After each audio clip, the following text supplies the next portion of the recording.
Ben ritrovati all'appuntamento settimanale con la rubrica Qui Udine. Gli udinesi stanno ancora aspettando i moduli precompilati per pagare la Tari perché la ditta che aveva in appalto il lavoro non ha ancora provveduto a consegnarli.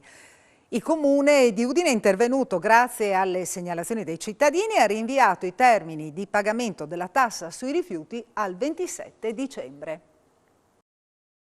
Purtroppo c'è stata una problematica con la società che aveva vinto l'appalto e quindi praticamente gli avvisi tari affidati alla prima società non sono stati recapitati nella maniera corretta. L'ufficio entrate si è attivato immediatamente, monitorava la situazione attraverso i vigili, il comandante dei vigili, e i vigili hanno fatto le opportune verifiche e hanno verificato prontamente che appunto gli avvisi non erano stati mandati nei tempi corretti. Quindi oggi abbiamo stabilito in giunta di differire il termine del pagamento della Tari che scadeva il 2 dicembre, l'abbiamo differito al 27 di dicembre e ai cittadini udinesi, a quelli che non hanno ancora pagato la Tari e dei quali siamo sicuri che non hanno ancora pagato, verrà inviato un secondo avviso dove nella prima pagina verrà indicato appunto che si tratta di un secondo avviso della Tari con la nuova scadenza del 27 di dicembre e qualora loro avessero già ricevuto l'avviso e avessero già adempiuto, l'avviso che gli è stato spedito può essere buttato via. Riteniamo che la scadenza del 27 di dicembre sia una scadenza congrua. Io ringrazio in prima persona i cittadini perché è stato grazie a loro, alla mancanza di telefonate o al contrario a richieste proprio di come mai non ci arriva, non sappiamo nulla eccetera, che hanno fatto crescere il sospetto appunto nel servizio entrate e verificare prontamente appunto quello che stava accadendo. L'impianto di risalita al castello da piazza Primo Maggio costerà 2.800.000 euro. La Giunta Comunale ne ha approvato il progetto di fattibilità tecnica ed economica che prevede la partenza da un ex rifugio della Seconda Guerra Mondiale e l'arrivo in una posizione che non crea interferenze con gli scavi archeologici in corso. Soprintendenza permettendo, l'ascensore che da piazza Primo Maggio arriva al piazzale del Castello di Udine dovrebbe partire da un ex rifugio della Seconda Guerra Mondiale e arrivare vicino a casa della contadinanza. L'amministrazione comunale punta su questa realizzazione per garantire l'accesso anche a chi ha problemi di motricità. Abbiamo pensato di farlo in piazza Primo Maggio, usufruendo di quello che è il bunker, e da lì si potrà salire poi fino ad arrivare vicino alla casa della contadinanza e vicino a quello che sono i punti serbatoi dell'acqua del CAFC. Ma gli scavi non vi stanno bloccando l'opera? Abbiamo già visto che non va a confliggere, diciamo, il progetto che abbiamo noi, cioè adesso dove stanno facendo gli scavi è al di fuori del progetto.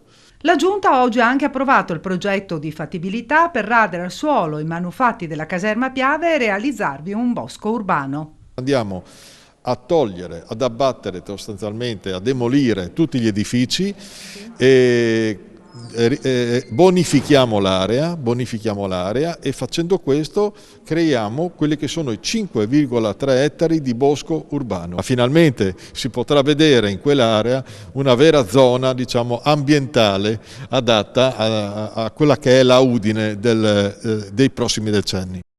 Marcello D'Olivo, architetto del mondo in Friuli Venezia Giulia. Il titolo della rassegna inaugurata al Castello di Udine e ospitata nel Salone del Parlamento. La mostra è stata organizzata nel centenario della nascita e a 30 anni dalla sua scomparsa. Nulla deve essere lasciato al caso, è uno dei motti dell'architetto Marcello D'Olivo, i cui lavori più significativi sono esposti fino al 30 aprile del 2022 nel Salone del Parlamento del Castello di Udine. La rassegna Marcello D'Olivo, architetto del mondo in Friuli Venezia Giulia, è promossa dall'amministrazione comunale, che intende ricordare l'architetto friulano a 100 anni dalla sua nascita e nel trentennale della sua scomparsa. Sono presenti diverse testimonianze del grande lavoro di D'Olivo, sia nella sua regione d'origine che in tutti i continenti. Ovunque prima di iniziare a progettare il suo pensiero andava alla natura circostante, in cui inserire opere che si fondessero con la natura stessa senza sconvolgerla. Sì, lavorò in tutto il mondo e la famiglia ci ha lasciato un patrimonio, al comune che sono i suoi disegni, i suoi progetti, molte cose che poi non sono state anche realizzate, alcune realizzate, ricordo per tutti i friulani che conoscono Lignano Pineta. Lignano Pineta è stata progettata da D'Olivo e abbiamo questo bellissimo esempio di una città particolare, insomma balneare, progettata da lui. Ma i lavori sono stati tanti, era un uomo, un grande artista, poliedrico perché era anche pittore. Il Centro Friulano Arti Plastiche, di cui l'architetto fu socio, ha organizzato un'esposizione diffusa in città, con un percorso attraverso i luoghi mancati di D'Olivo, ossia le zone per cui predispose progetti che non furono mai realizzati: Viale Venezia, Piazzale Osoppo, Via Leonardo da Vinci e Via Bariglaria. A Udine dal prossimo anno matrimoni e unioni civili potranno essere celebrati anche in San Francesco, nei periodi in cui nella chiesa sconsacrata non ci saranno mostre. Lo ha deciso l'amministrazione comunale per dare maggiore risalto alla storia di Giulietta e Romeo, vissuta in parte in via Savorniana. A Udine la chiesa sconsacrata di San Francesco potrà essere utilizzata per matrimoni e unioni civili. Lo ha stabilito la giunta comunale per valorizzare la storia friulana di Giulietta e Romeo. A partire dal prossimo anno i promessi sposi potranno celebrare il momento delle loro nozze all'interno della chiesa di San Francesco. C'erano pervenute molte richieste, in particolare per celebrare dei matrimoni che ricordino la vicenda di Giulietta e Romeo. C'è anche un bel dibattito, devo dire, in città, una sana competizione con la città di Verona, e anche noi vogliamo ricordare questa vicenda e quindi dare la possibilità ai nostri cittadini, anche ai cittadini non residenti nel comune, di poter venire alla chiesa di San Francesco e celebrare il loro matrimonio con delle tariffe che si applicano già ad esempio in una sala del comune di Udine, quindi non sono delle tariffe particolarmente elevate rispetto anche a quelle che si trovano in altre città analoghe. Udine avrà la sua palestra di roccia, unica nel suo genere in Italia. Sarà realizzata nell'area dell'ex caserma Osoppo e sarà fruibile sia dagli appassionati che dai vigili del fuoco e da artigiani. Novità anche sul fronte dell'area dell'ex macello, dove saranno ristrutturate delle palazzine che saranno utilizzate dal Museo di Storia Naturale per mettere in mostra il materiale che da anni è stipato in un magazzino. Nella caserma Osoppo la palestra di roccia, che non è solo una semplice palestra ma è un impianto, diciamo, inteso come arrampicata, 3 tipologie, una sala per il ritrovo, una parte dedicata alla didattica, una sala che sarà dedicata alle esposizioni, tutti ovviamente gli spogliatoi, e soprattutto per quanto riguarda l'esterno dedicato ai ragazzi e a chi potrà adoperarsi durante la stagione estiva, assieme agli impianti esterni sportivi e assieme a quella che sarà una nuova palestra che abbiamo deciso di organizzare e che andremo a fare, come recentemente abbiamo detto, ex pattinaggio o qualcosa del genere. Novità per quanto riguarda il recupero dell'area ex macello, ben 7 palazzine dovranno essere sistemate.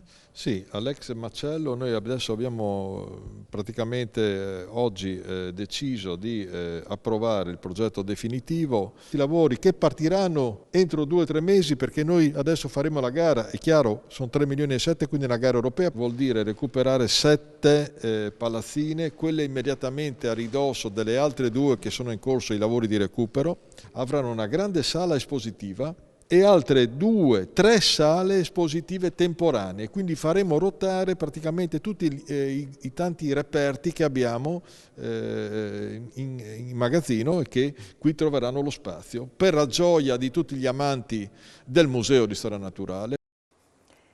Nasce a Udine un comitato per valutare gli interventi da effettuare sul territorio per abbattere le barriere architettoniche. Affiancherà i tecnici comunali per stabilire le priorità e le modalità degli interventi stessi. Abbiamo costituito un osservatorio sulla disabilità formato da vari componenti, innanzitutto dal consigliere, noi abbiamo un consigliere delegato a seguire i problemi della disabilità, con poi la Presidente della Commissione Pari Opportunità, il responsabile dei servizi sanitari qui dell'azienda sanitaria udinese dal responsabile dell'ambito socio-assistenziale a cui appartiene il Comune di Udine e poi da 3 associazioni che dobbiamo ancora individuare per formare in pratica questo gruppo di lavoro che dovrà seguire quegli interventi che il Comune fa a favore dei disabili. Che cosa si tratta? Si tratta soprattutto dei lavori pubblici che devono essere sottoposti a questo gruppo di lavoro, a questa commissione, per essere valutati anche sotto l'aspetto del superamento delle barriere architettoniche e quindi creare opere che siano attente alle esigenze delle persone con disabilità. In particolare marciapiedi, che sono i luoghi dove le persone transitano e passano. In più anche per quanto riguarda poi i finanziamenti, a queste associazioni passeranno attraverso questa consulta, insomma questo gruppo di lavoro che abbiamo oggi costituito come giunta. E con questo è tutto, grazie per averci seguito, appuntamento con Qui Udine alla prossima settimana, arrivederci.